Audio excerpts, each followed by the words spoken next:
Welcome to Being Extraordinary with Akasha Awaken. Here we awaken the Akash to the non-physical reality that stores ancient wisdom and magic for us all. This podcast is dedicated to the stories, the knowledge, and the people who have found a way to tap into this knowledge and bring it into our physical reality, fully allowing themselves to embrace our true and extraordinary nature, and hopefully inspiring you to do the same. All right, welcome back, everybody. I hope you had a great holiday season. We took a couple weeks off, but I'm back with what I promised. People always ask about relationships, and if you were following me online, you've seen my quest to find somebody who's kind of specializes in relationships. So today I am here with Meaghan, who is a sex and relationship and intimacy coach, and she's here to share her wisdom, but also her journey, because right on this podcast we focus about how did you come from A to B, and realize that that's your specialty. So welcome, Meaghan. I'm so happy to have you. Thank you so much for having me. I'm so excited to be here. This is like a great kickstart to like the new year, I find. I'm like, when you asked me, I was like, yes, let's do this in January and get the year started with this, because I think it's just new energy, newness, and I'm so ready to be here and happy to be here and honored. Thank you. Of course. Thank you. And I agree. Like, thanks for everything 2022, but I'm really happy that we have this fresh year. And normally I'm not someone who cares about the New Year's, but this year I was like, dying for it. I was like, come on, when's 2023 coming? So I think it's a good idea that we did start right now so that it is fresh, which I love. Bring it on. Okay, so first and foremost, of course, I'm going to ask you to tell me a little bit about yourself and how did you get to this place where you now offer this service to others? Yes. So I'm gonna try not to make this. I could talk for a lot. So if That's ever you're perfect. like, Meaghan, you're going too far, you could just put me back. But I'll give you guys from the beginning, because I don't think I've ever really explained from beginning to end how I got here. So I originally wanted to be a clinical psychologist. That was really what I wanted to do. I've always known I want to help people. I want to be of service to people. There's a lot of trauma in my family, and I've just seen my grandmother work through a lot, my whole family, and I wanted to be able to help other people in that way that other people have helped my family. So I was in university. I have a bachelor's in psychology and a bachelor's in interdisciplinary studies of sexuality. I Oh, started I have just, goosebumps. I thank love you. it. I started just in psychology, and sexuality had always been something that I was really passionate about, and I'd always like look up on my own, and like my friends would I'd be the go-to person of like, Meaghan, do you know about this? Like, what condom should we use? Like, what sex toys? And I would be like the go-to person in that area. I had never really thought much of like, I want to do something with sexuality, but it was definitely something I was super passionate about. But I was in my mind, I'm going to be a clinical psychologist. I'm going to get in a lab. I'm going to do all of this work and I'm going to get there. My time in university was not it. I was very depressed. I was not living for me. I realized I was chasing this title, and just it didn't make any embodied sense to me how you get from all the education you do to being a clinical psychologist. Like, to me, it felt like it was so research based. And I'm like, okay, when do I learn how to help people? When are we not just studying people? When is there this human aspect of relating to other people and actually sitting and understanding them? And I don't really like looking at people like case studies. I think it's very inhumane. And I never, as much as I wanted to help people, the more I was in psychology, the more I realized like there was this hierarchy almost of, I'm diagnosing you, I'm helping you, but I don't really believe anybody could help or fix anybody. Like, my beliefs of how I thought we were meant to like support each other in our society were drastically shifting as I was in this process of like, I want to be a clinical psychologist, but nothing was aligning anymore. And I was having a bit of a crisis, because I'm like, but I have to go do all these years in university to get to where I want to be. But none of my values and beliefs were aligning with what I was learning in class anymore, with how I was learning we have to help people. And I was like, ooh, we're a little bit of a rebirth / identity crisis going on. So halfway through, before I was in the double major, I was doing a minor in sexuality, and I was like, I need to switch over. Like, I need to just have both. I switched out of honors in psychology, and I'm like, I just want to I just want to do a major in psychology and a major in sexuality. And I had no plan. I was just like, I just know I need more balance here because psychology was draining me. And in my sexuality classes, the way I was taught was so different. The way all my teachers were so much more open-minded. I had one teacher, she changed my life. She had us write a paper based off of, she had us pick a topic we were very passionate about. And then she wanted us to write the entire paper from the opposing view. And Oh. I was like shook. I didn't understand. I was like, why would you want me to argue? She's like, I just want you to get to thinking and holding, not, she didn't use that word, but to be able to see the other side too. And not just have your arguments on your side, but I want you to be able to argue from the other side. And basically, she was teaching me empathy. I didn't realize it, but it was really teaching us empathy in an academic way, which I thought would be impossible. And she even told me, she's like, I need you to stop thinking like a psych student. And I was like, well, that's all I Ooh. know how to do. So how am I supposed to think any other way? Oh, I And love it. she told me at the beginning, she's like, you're not going to do well in my class. And I was like, well, I was Uh-oh. that wanted straight A's. And but the way she was going about it, she was like, you're going to learn so much and you're going to learn a different way of thinking. And it's going to be so new to you. And you might not see that with the grade, but I promise you, you are going to see it in the way you think, in the way you read academic articles, in the way you write.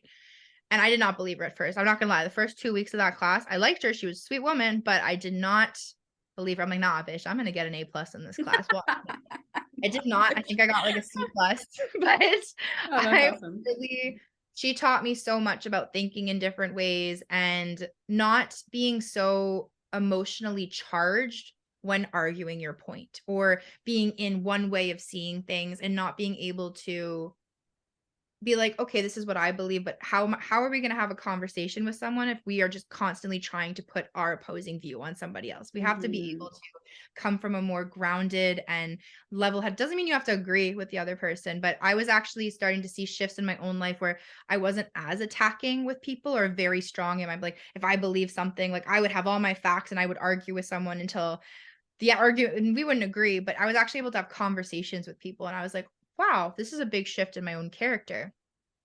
So the more I took sexuality classes and started thinking and being in this way that was actually impacting my own personal life too, I realized I don't like psychology as much as I thought I did. It was definitely not for me. And that was a big, big shift for me to admit to everyone in my life.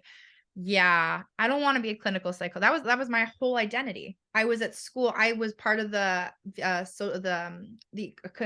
psychology association. I was their, Mhm. social VP social, so the academic, no, vice president of the social in that community. Like, I was very, very involved. I was giving, like, 20 hours of my life of volunteer work to a lab a week, for a sleep lab for a whole year. I gave my all into it, and none of it was coming from a place of I actually wanted to do that. So I was so Mm. drained.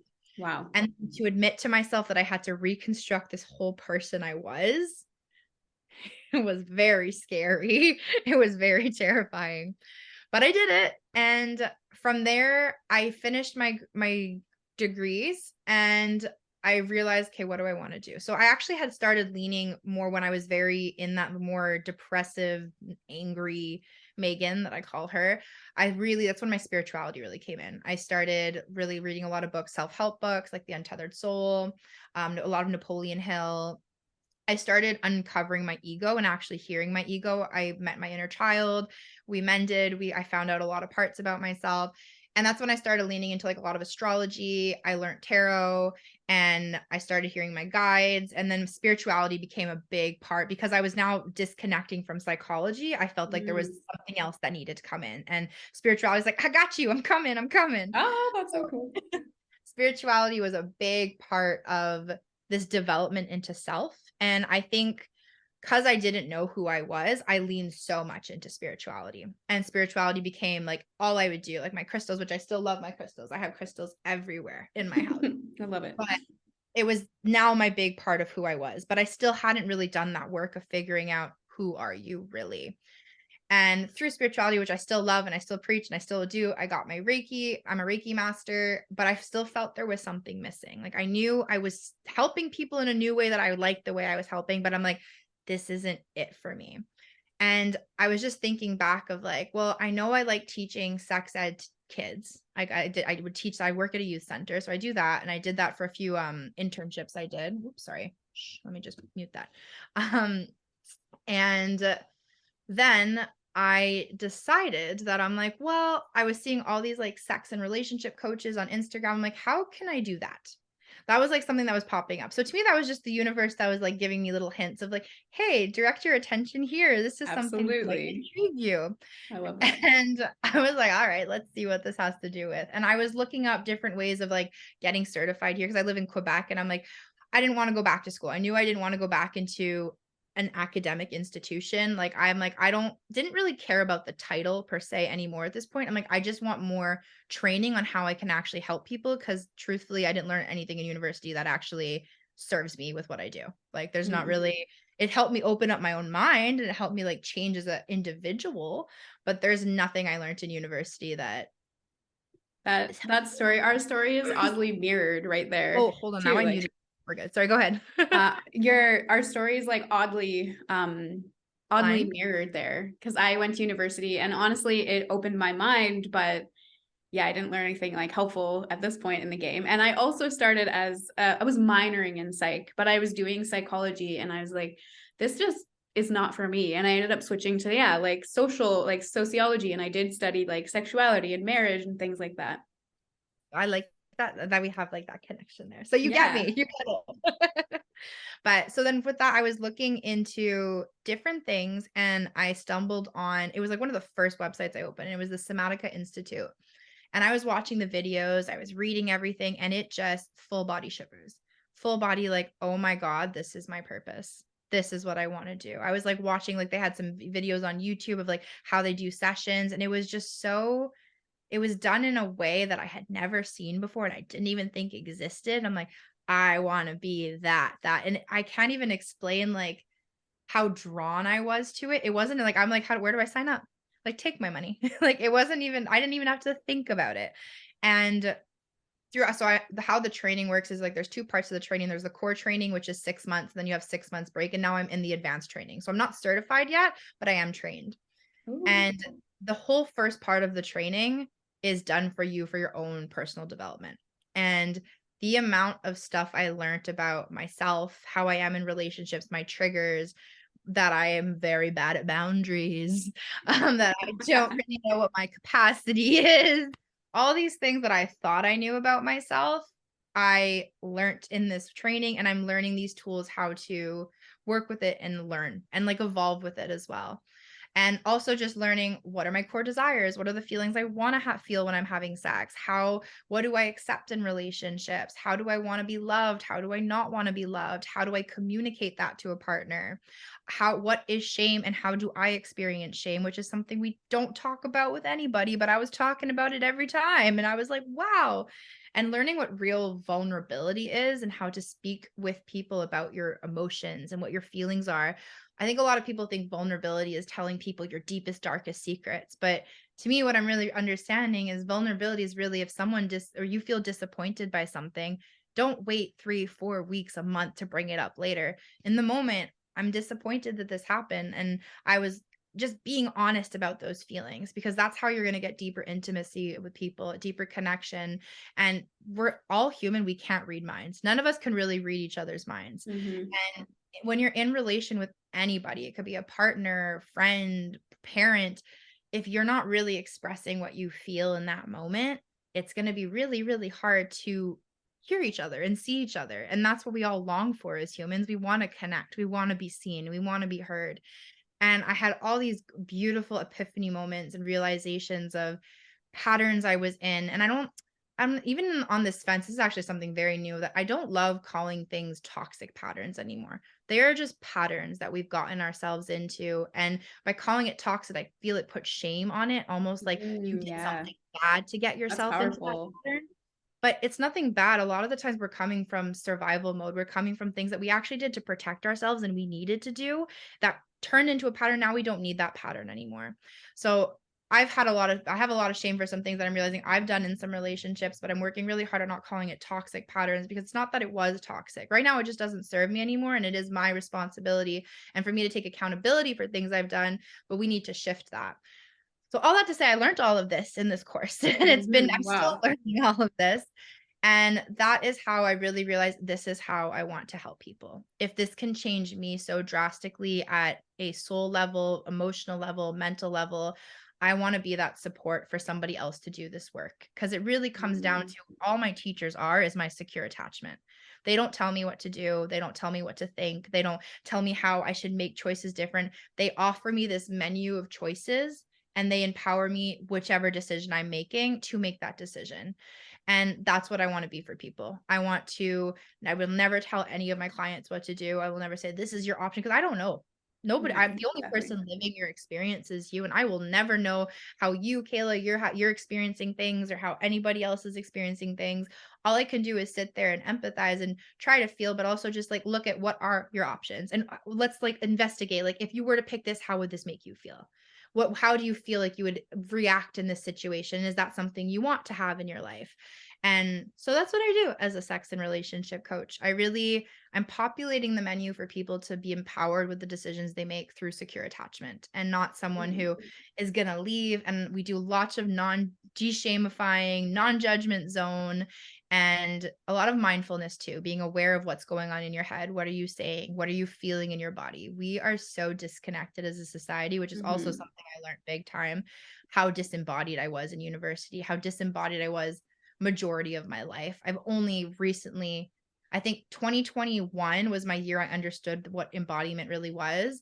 2022, I started practices of bringing it in. And this is the year that I'm really integrating embodiment into my day to day Ooh, life. I love that.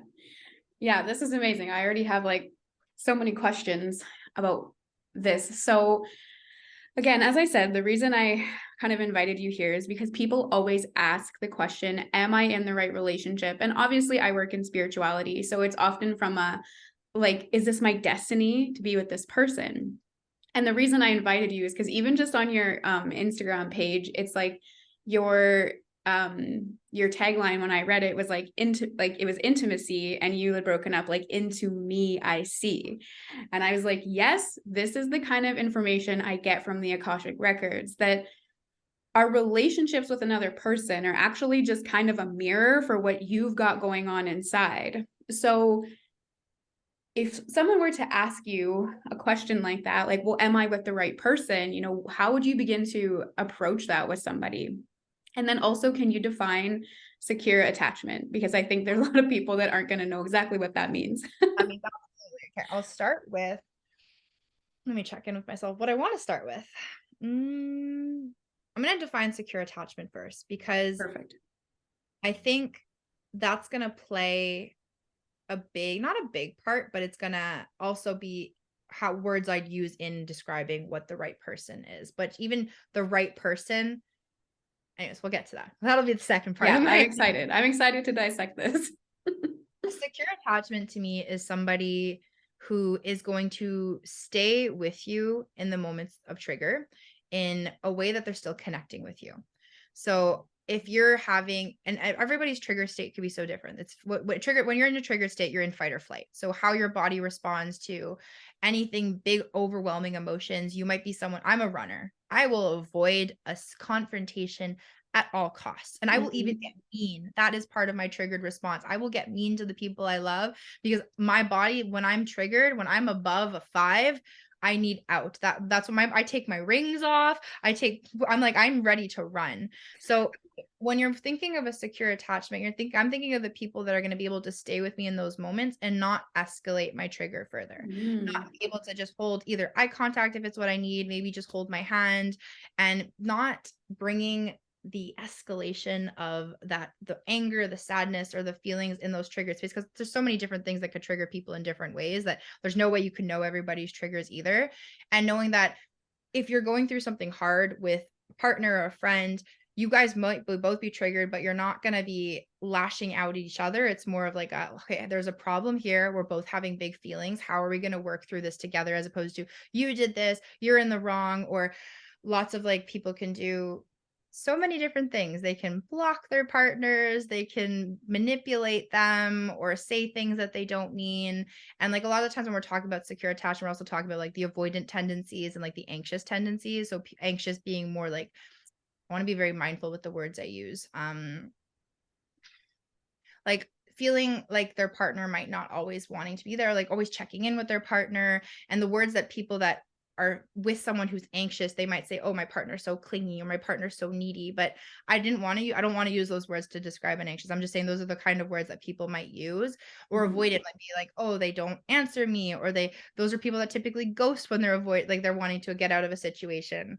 So when we're talking about secure attachments, it's really those people that can stay in those moments and have a conversation and communicate with their partners when they're having big feelings, and not feel like their feelings are overwhelming or they can't take on the feelings of their partner. So does that answer the question? Yeah, that's perfect. Beautiful. And So that's what that, we're looking for in a relationship, or what we want to cultivate. I don't want to say look for, but what we want to create in a relationship, right? and like within ourselves, I think it's so, Yeah. that's another thing I feel I do want to speak a little bit more on that, because the more I've been in this field, I think a lot of people are seeking to be secure all the time. This is my own personal belief. I haven't read this anywhere or been taught this, but from all the books I've read, like there's a book called Attached, the Attached Theory. Um, I almost feel like we categorize people into, oh, well, you're avoidant and you're anxious. And it's like those are your identities for the rest of your life. But I've been experiencing that I have different tendencies that come out with different people. Some people I'm more avoidant with, Mhm. some people I'm more anxious with. And most of the time now, right at this moment, I describe myself as more secure, but that doesn't mean I'm going to be secure for the rest of my life. So I like to kind of use the language with people that it's not styles or you aren't avoidant, but you might have tendencies, like avoidant tendencies, or I'm more secure in these spaces. So that's another reason, like, yes, we're all striving towards being the most secure as possible, but it's totally okay to have avoidant tendencies and anxious tendencies. We're all human. We all get triggered. We all are in relation with other people that are also human, that also have triggers, and staying in that secure space 24/7, I don't think is actually something possible and feasible. Mhm. And I think we have to give ourselves that benefit of like space that like, hey, I'm human, and owning up to when you are in those moments. I think that's what's important. That's what's secure about a relationship, in my opinion, is being able to, hey, when I was really triggered, I did and said this, and that was from this triggered space. How did that make you feel? Or how can we work? Like, where did this cause harm? Because we all cause harm in relationships in one way or another, whether we see it or not. But yeah, that's what I have to say that. And now, Okay. I like that. I like that. Okay.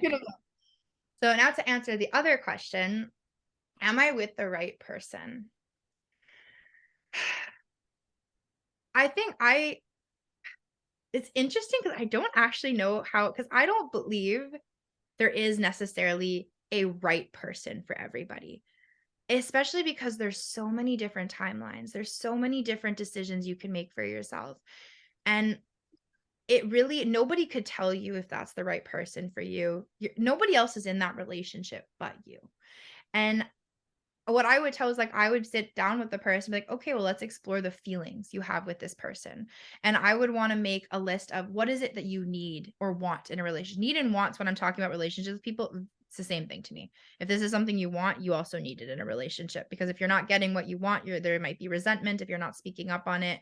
So being with the right person is being with the person that is meeting your need. But we also change so much too. So who that right person is in that moment, maybe, yeah, maybe that is the right person for you right now in this present moment. Can I promise you that's the right person for you forever?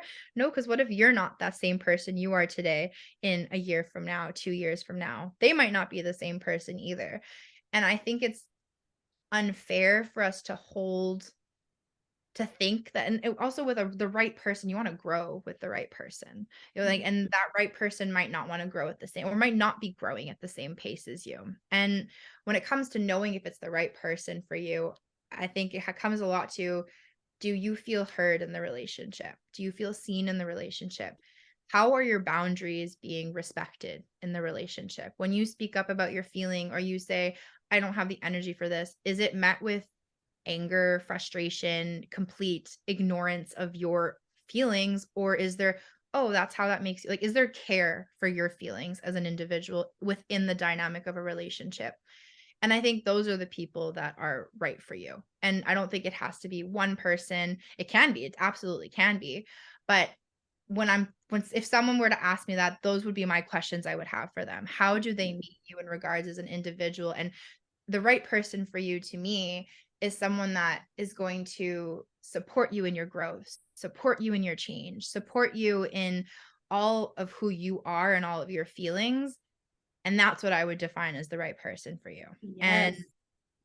yeah, and I do believe that could change. And it also could not change. And I also believe there could be multiple right people for you because different people could meet different needs. And depending if you're monogamous, polyamorous, whatever it is, I think communication is always a thing I come back when I'm a guest speaker. Communication is so, so important. And I think that's when it would come down to, is it the right person for you? Ah, I love that because one of the messages, so obviously, again, I'm working through my own things. I think we all are. But whenever someone puts that question forth to me, that's almost well, you said it way better than I would ever be able to say it, but that's almost exactly what, the Akashic records or, angels or spirit guides would say. That the point of life is essentially to live in your embodiment and experience what you desire to create. So whether it's like, I love that you compared that need and want because it's true. Like we separate those things, but we're in this world where we are allowed to enjoy, and joy is sacred. So, um, it's like, okay, you're invited to be whoever you want to be in this lifetime. And you should be able to embody that as long as it's from the soul or heart perspective, not from a ego type perspective. And then that person is there to witness you and be a support to you in all of your glory. But then there's kind of that other side. It's like you have to also, I think, be willing to evaluate how you're projecting into the relationship. We are always so concerned. I mean, we see the world through our eyes for a reason, but we often, I see a lot of my clients, well, this person did this and this, like there's lots of blame and not a lot of, yeah, like ownership, like you said, or accountability for what's happening within this person as well. Because are you meeting your partner with that same kind of acceptance or support, or do you come through with anger? And again, I don't believe in perfect, like you said, I don't think we can be upset about the days when we don't have that capacity, but there's lots of like victim kind of stance in relationships and blame. Do you find that? I I'm going to say yes, and I also think it's because of the society we're in. Yes. I don't really blame people. We've not been taught these skills. This is how we've been taught to be in relationship, which I think is very sad. Um, and I think is especially because we haven't been taught how to communicate when someone hurts us or just when we're feeling hurt. And I always like to just be careful too of saying like, oh, you hurt me or you did this to me. They did something and I had an emotional reaction. And it's not easy. Everything I'm saying, I'm not preaching that this shit is easy. It's definitely not. I struggle with it. I'm currently going through something with someone that I love very, very much, and the connection is very wonky. And I say things out of pocket sometimes. They're saying things out of pocket, and like I know that's not them and that's not me, but in those triggered spaces, it definitely can pop out. But I think we do victimize ourselves a lot, and not even just in relationships. I think in our day-to-day life with our health, with everything. People have a very hard time taking accountability for themselves. And but I also think people have such a hard time taking accountability because they're not being met with empathy. And I think empathy is a big key to a lot of this. It's very hard to take accountability for something when, let's say, you went and said something to somebody and said like, yeah, I realized like, well, I told you were doing that. Or this has been, we've talked about like, it Yeah. really depends how you're met. And I think that's if I don't blame people for victimizing themselves for those reasons because it's so hard to be vulnerable and own up to your own shit when you're not able to be your own secure attachment in that moment. And if you don't have anyone around you that's able to be that secure attachment either and actually sympathize or empathize with you and be like, you're human, it's okay. shit happens. Mhm. We're not perfect all the time. No shit, you don't want to take accountability. Not saying that don't take accountability. I see Yeah. how we're stuck in this cycle of blaming and shaming everybody when if we could all just be a little nicer to each other and maybe, I don't know, hear each other out a little and sit in each other, Oh, empathize. I really think empathy is a huge key to a lot of relationship problems, and active listening is so important. And as the smallest thing, a lot of people, I do with people, especially like my own friends, like if I explain a feeling to them and I say like, oh, I was disappointed, like, oh, you're mad at me. I'm like, no, I said I was disappointed. And just that little miscommunication could turn a small conversation into the biggest fight ever because of the way people are perceiving. So I teach people to, even if it sounds silly, reiterate the exact same words someone says to you. If someone says, I am hurt, you're like, oh, you're really hurt right now. It sounds stupid, but the person's going to feel so much more hurt than if you try to paraphrase what they were saying to you, because ooh, they're yeah. directly communicating their feelings to you. And if you're changing it up, they're going to feel yeah. So I'll say yes, I do think we victimize ourselves, but I think it's a Mhm. greater societal issue of lack of empathy and lack of learning communication tools, which is why we do that as a self-preservation method, because we're Yeah. all Yeah. I was gonna say, like, when you say that, I just imagine like a world filled with people that don't feel safe and secure and have to project that kind of face forward. And I think like we're on our way there, I can't expect this, but it's, spirituality is on this rise. People are connecting to their spirituality, but without doing those deep dives, I find like, spiritual truth has also become a place of that kind of judgment or of that kind of lack of empathy, like you said. And it's like, I'm just thinking of like all the experiences I've had. I'm like, it's such a shame that we're not there yet. I think, though, this is what's happening. These people are awakening. People are asking these questions about, am I in the right relationship? Because we don't want to live from that place anymore. And I think it's like everything takes time, but that's so powerful. Active listening and empathy. Like it seems so simple, but when you say it like that, it's just like, okay, yeah, like you can see that immediately in your relationships with friends and family and your romantic partners. And you're just like, yeah, like if you just could come to every situation, at least with that in mind, be like, okay, active Mhm. listening and bringing like empathy, the whole relationship dynamic would immediately change. And my question is, what is your experience? So I think I'm just thinking of like, okay, what would someone's rebuttal be to that? Well, what happens if someone said to you, like, well, I can try to come to the relationship with empathy and active listening, but what happens if it's not reciprocated? Do you find like somebody just needs to start it and like bring that to the table and it kind of evolves, or what would you say to that kind of question? So a lot of the times, because I'm teaching people how to do this, I teach people that you have to teach your partner how to do this Oh, too. yes. And it's not, you can bring empathy, and there is people out there that they might not give you that empathy back. And then that's when, if you've brought empathy and you've tried all these tools and we work on in a coaching session, and you see there's nothing happening in your relationship and you've tried to talk about it with your partner, then that's when I would birth the conversation like, okay, well, let's populate the menu and see what are your choices. How do you want to stay in this relationship? Do you want to leave this relationship?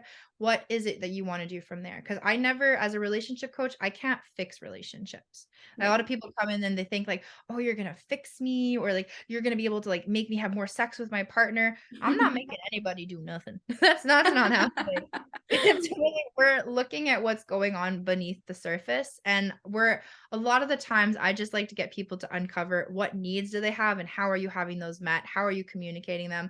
And the same thing comes to that. When you're giving those tools of empathy and you're active listening to your partner and you're not getting anything in return, a lot of times I will do actual like a lot of my coaching is experiential practicing. So we actually practice real life things in the real life moments. Why we do it this way is because I'm actually acting as a secure attachment in a coaching session. I want to get what it's like to be in relation with you. I want to get what it's like Mhm. to actually be dating you or being vulnerable with you. And then from that, I can somatically experience in my body how I get triggered in relationship with you. And because I'm in Mhm. secure attachment, instead of attacking you and shaming you and blaming you, I could come up and be like, hey, when you said that I did this to you, I felt like this way. And maybe when you're in relationship with your partners, they might be a little bit caught off guard because that might come off as anger to them. So I could bring it to them in a more gentle way of what I'm perceiving in relationship with them, as opposed to Mm. like, you never show up at this time and this really makes me angry.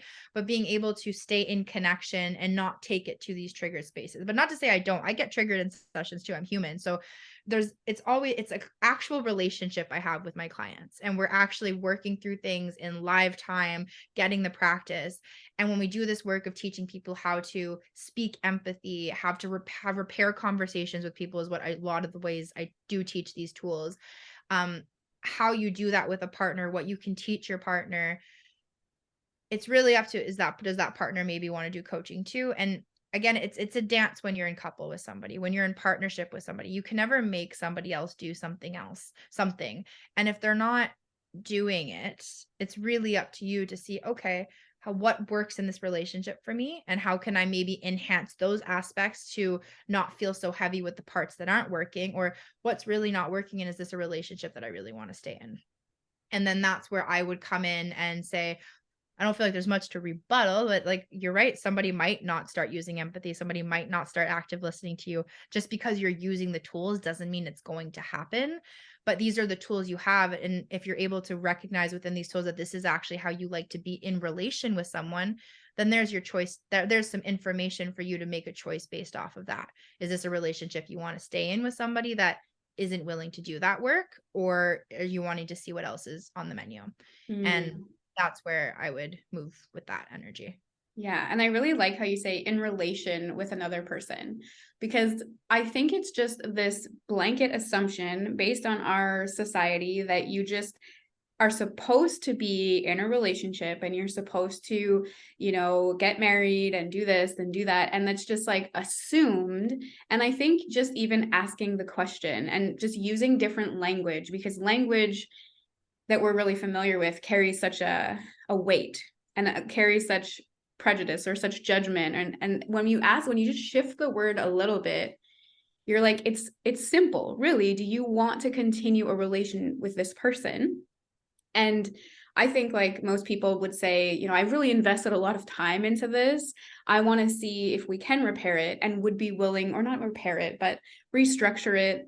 And yeah, it's crazy the lack of information that we have, or the assumption that comes around that kind of avenue of life. And just asking different questions or using different language immediately kind of opens the perspective of what we're really dealing with, which I very much enjoy. I like And I that. like how you said, like, especially like if a couple comes in or two people come in and they're wanting to like repair their relationship or do that work, I think there is so much room for it to actually be repair, or for repair to be done in one shape or way or form, if both people are really wanting to do that repair. Because I always tell people, like, I can't fix any, like, because resentment is the number one relationship killer. Once there is a certain amount of resentment, that's not real, that it's very hard to work through that. It's very Yeah. hard to be able to come back from that. And if you have one person coming and saying, I really want to fix my relationship, but the other person's already mentally checked out, it's not, we can do a lot of work on you to empower you with the decisions you have to make with the current partner you have, but we're not going to be able to work with a partner that doesn't want to work or doesn't want to put more energy into a relationship. And I think, yeah, it's like when you just said that, like, I really saw like two people that were definitely not on the same page, but want to put the work in. And most likely they're going to get somewhere. It's not going to be an easy fix. It's going to be a lot of working through patterns and like going up mountains and down mountains, but both people want to put that work in. And I think that's very, very different from somebody who's trying so desperately to keep a relationship together when the other one Right. is just, it's done. Absolutely. Absolutely. And so when you're working with people's like intimacy and sex life, does this the same kind of like theory that applies, like having to be like open and like honest and empathize? Like, what would you, is there like an extra flavor that comes with that? Because I think that's really hard for people. Very hard, especially because it's such a taboo subject and there's Yes. so much shame. And there, you have to be as open in your sex life. If you want to be having hot sex, you need to communicate. It really, how I can explain this is we all have specific core desires. So our core desires are what turns us on, not turns us on. It's the feelings we want to experience when we're having sex. And these core desires, they are, you don't get to pick them. They've been created and like conditioned from very young ages, and it just happens to be what piques our arousal. And this is where like a lot of kink and like the BDSM community and just like fetishes, it all comes in because these are things that actually are some people's peak arousal moments. And if there's something you feel you can't talk to your partner about, you might be giving them the best sex and they might not understand at all how you think the sex is horrible because their core desires are being met every single time. But if you have shame for talking about like, I really like feet, or I really like this particular porn, or I really like role play, but my partner literally already shut me down, especially if it's something you've tried to bring up before. And a lot of times people will try to bring up at the beginning of a relationship, like, what do you think about, like the kink community, or like people that like to cross dress, and then depending on how they're going to have a reaction right from the get-go from their partner, they're not even telling them this is something they're into. That's going to dictate for the rest of the relationship that they're never going to bring that up again. And Mhm. yeah, they might be able to have good sex, but to be fulfilled in your sex life, you need to be having fucking hot sex, and you need to be having sex that is meeting those desires that you actually want to be meeting. And I think it was really interesting, my teacher had told us a story of, it was the husband was really into exhibitionism, like he really liked to just expose himself. And how that happened was when he was younger, he was masturbating and the mailman came by, and because the mail, it was the shock. So that shock that kid, that's his core desire, shock. He really likes shock. And he wants to just be able to do that in the relationship, but he didn't know how to bring that up to his partner because his partner was shaming all this, like, oh, did the kink community didn't like it. And it was like, this doesn't make any Mhm. sense. Why would you want? So it's very hard to bring up talking about your sex life and the things that turn you on if your partner is very closed off from that. So that's Mhm. why I would say communicating and know, and also it's so hard to even know what your core is. No, some people don't even, most people don't even know what it is. They're like, well, I know I like this porn and I know I like this. If I ask people to describe me like what turns you on, I usually like, I don't know. Or like, what do you like to feel when you're having sex? Like, beats me. Like, I don't know. I just like to have sex. So that's a lot of the work I do with people too when it comes to specifically understanding your turn-ons, understanding what makes you feel aroused. And like I love like de-shamifying that too. Like if you're just turned on by watching, and it doesn't even have to be sexual things. Sometimes people are just turned on by like little things, like the way, like organization. I have a client that just love when things are organized, when her partner organizes, she's like, that's my peak arousal. I'm ready to have sex right after that. That's Like awesome.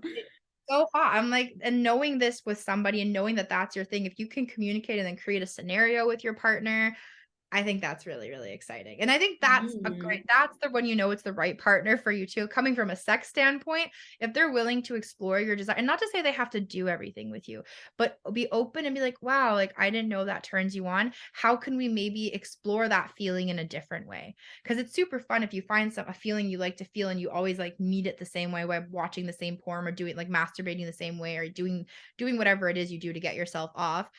Sharing that with a partner who maybe has different ideas of how to get that feeling out of you and enhance that pleasure, that's so exciting. Mhm. That's very cool. And I think, like, I'm just thinking about people in my life that I've had conversations like this with, and it's so interesting because there's this block again. Like, I come from a really small, like, I'm from Saskatchewan. Like, we're farmers out here. People are fairly close-minded. So these kinds of things really just don't come up, and people will avoid them at all cost. Yeah. I have this one friend and she thinks it's just really like she's so turned on when her husband is like fathering, like parenting. And it's like if you only just were able to say that to that person, like it would just be like that self-fulfilling like motivation, like, okay, I'm gonna keep like keeping things Yeah. organized or hands-on parenting, and I think it would really, just motivate. But yeah, there is so much shame, and we just honestly stop ourselves from being able Scary to. to talk about, especially depending what your kinks are. Like, I love being humiliated, but like not by just anybody. Like it has to be someone I feel safe and like connected with. But telling, and it takes me a point to tell like someone in my relationship that that's what I like because I need that safety and I need to know that they can take Mhm. care of me and love me properly beforehand before we get to that point. But that is something that turns me on so much. Granted, all those other things are met beforehand. So it's very interesting to also uncover how your own arousal works in terms of like Mhm. what do you need to feel safe in order to feel those feelings, and how does that work for you? And if you never really take the time to sit with that, you're never really gonna know. And even me, I still feel like I've been figuring this out, but I know have the baseline of understanding my core desires, but I think it goes so much deeper and there might be even more there because I still have my own shame and stigma and everything associated with the things I'm turned on to. I'm sure there's some things that I'm like, nope, I'm never gonna tell anybody. I know there's a few things I'm like, I'm never telling anyone I'm into that. That's crazy. Oh my God. Yes. No, I'm just yeah, thinking and reflecting on that. And I think there are a lot of people that just don't know what their desires are because they've been sort of moderated by our society like from a really young age, and even just exploring that elicits shame or guilt.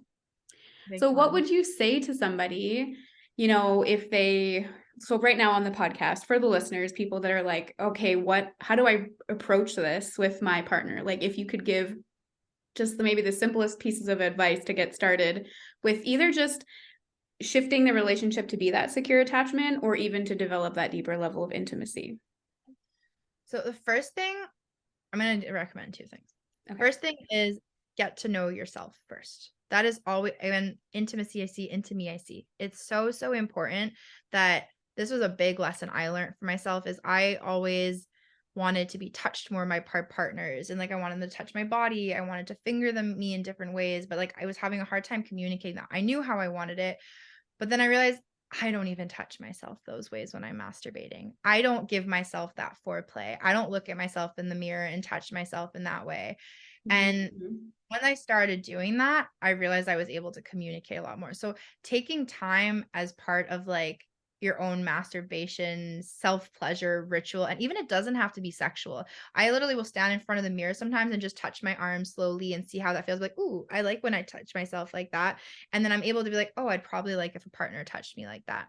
So before you're even able to communicate this with a partner, you have to be very clear with yourself. How is it that I do like to be touched? Because if you don't know, you're going to be like, babe, I really want to do this like this because I want to feel this. And it's like, okay, how? It's like, I don't know. I'm not really sure. Yeah. Oh. Getting to really know yourself and your pleasure and your body is so, so important. So that would be step number one before you even try to bring something up with a partner. Once you've done that and you're like, okay, like I know I like this, or even exploring with a partner is also fun. And then when it would come to like really talking to your partner about this, I like to sit down and talk about your fantasies. Really, like, and it's gonna be it might be uncomfortable, or even if it's not fantasies, talk about a time you guys had sex that was like, "This was the best sex we had, and this is why it was the best sex it was for me." That way you can start talking about, like, the little details of, like, "Oh, when you did this one thing, this, like, maximized my experience beyond any other experience." And get in the not the habit, but just to start getting comfortable talking about that with your partner. Or asking like, oh, is there something that I do that you really, really like? Or is there something I do that you're like, oh, I wish you did it a little bit different? Like me and my partner right now, I love that we give each other feedback in the moment. Like, and we always like, not offending you, right? It's like, no, it's all for your pleasure. We want to make sure we're maximizing the pleasure. And yeah, even in the moment, if you're feeling like up to it and be like, oh, it's like, and you can do it in a way like it could be sexy, like, oh, do you like the way I suck your dick like this? And then like it can totally come. I'm sorry if I'm saying things that are not appropriate, but that's how I No, talk. no, you're good. um, and then just like getting that feedback and doing it in like a flirtatious way. So I think these are really good ways that you can start talking and getting more intimate with your partners too, and getting to the because you both want each other to experience the most pleasure. I know most people, maybe some people don't, they're really in it just for their pleasure, but most people, they want their partner to be maximized in their pleasure and they want to have that space. They just don't know how to have these conversations and navigate it. And unfortunately, there's not any tips and tricks that I could do to subtly get into it because it's not an easy conversation to just No. subtly get into. But really just getting to like, what are your fantasies, or what kind of porn do you watch? I love asking people that I like when start talking to someone new, I want to know what porn they're watching because I'm curious, like your porn, I'd like to explain porn as like, this is like your ultimate core desire. Whatever you're watching, that's what you're turned on by. You're not watching stuff you're not turned on by.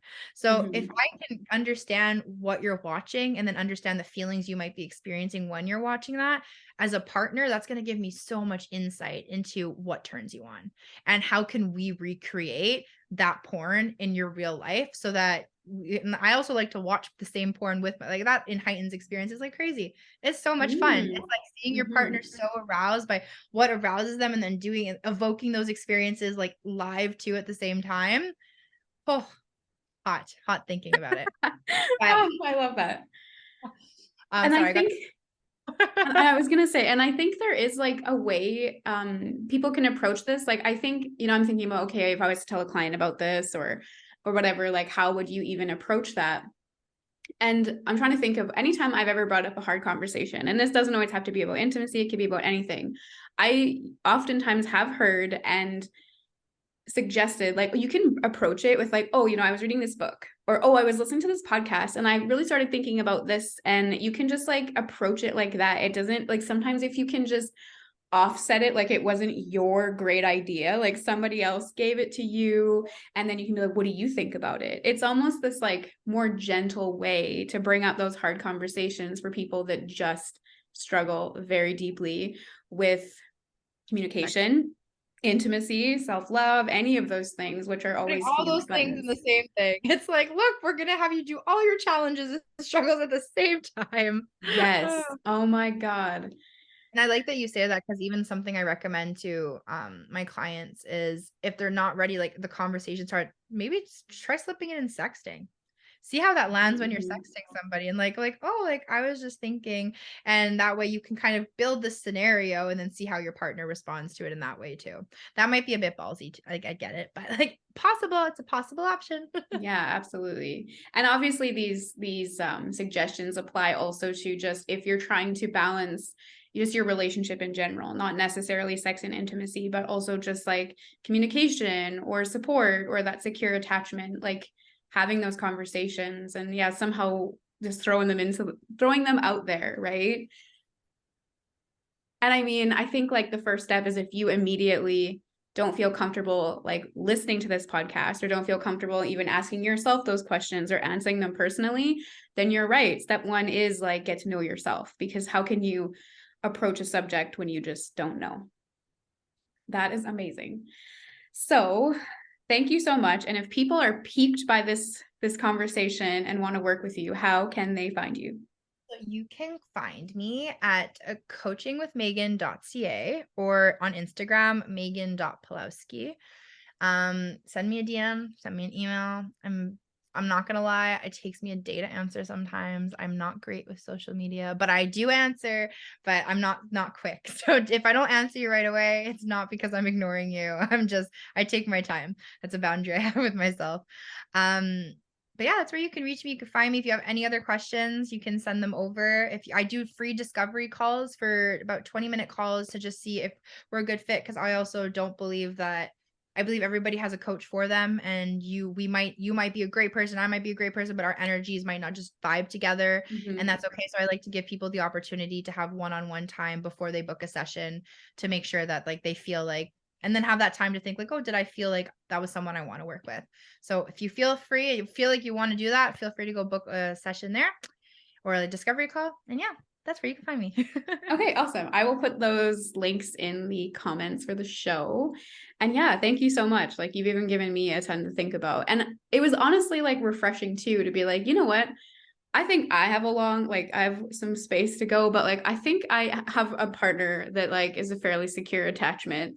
They can handle my shit pretty well. Better than I can even handle it sometimes. So that's That's good. awesome.